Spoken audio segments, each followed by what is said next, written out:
Alright, hey guys, here we are, hole number 6. Now what I like to do for this one is, pretty much as much topspin as you can, try to get it down there as far as possible.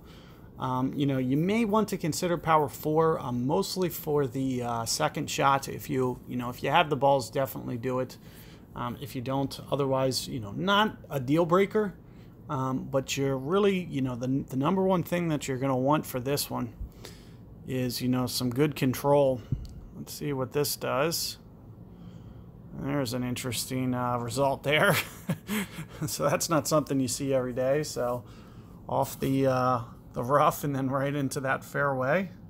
So what I try to do is kind of a controlled shot here. I'd like to kind of get this kind of as right as possible, and also kind of make sure that these bounces are on this fairway and that you're considering that it's going to expand out a bit. So you'll see with where I'm starting, making sure that that is well back from the edge. Aside from that, with this club, I'm almost going to go 1 per. So 8.5 rings here, give or take. Making sure that I'm very good with my power control.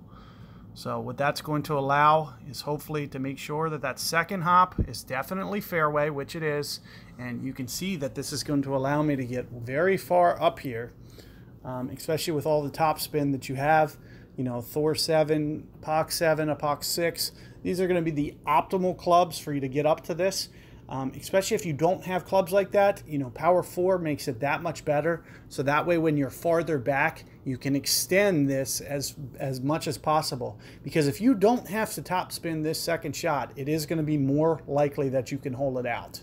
So just because you have to topspin, it isn't a deal breaker, but at the same time, if you don't have to, it's going to give you a lot more shot control. So the only other thing we'll need to factor in is wind effects, stuff like that. And so you'll see that I typically always put this guy, but you can see, look at this. I can even get backspin on this, which is a thing of beauty. This is what you want to see.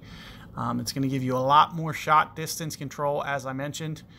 You can see with what I'm doing with the ball guide, kind of keeping it short into the green, kind of like this. I expect it to stretch out after the wind actually affects it. So I'm thinking, I'll typically go at the max line and then just pull back maybe an extra 10%. So I'm thinking in this case right around 8 rings.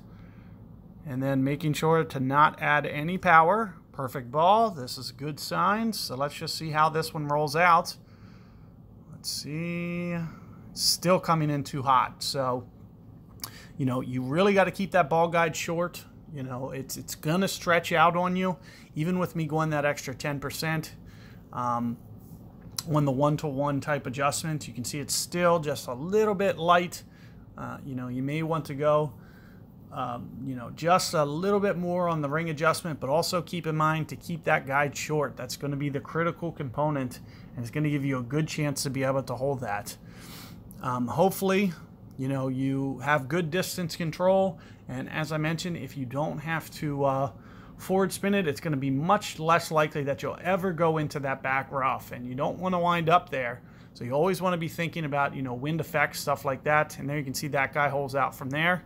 That's, pretty solid to be able to get that. So, but, from back here, what I recommend is essentially just a dunk. So if you can just, dunk it from this fringe, it pretty much takes all the, guesswork. You'll never have to play the wind or anything. You'll just have to make sure, that you have the ball guide going into the stick and that you don't short hit anything.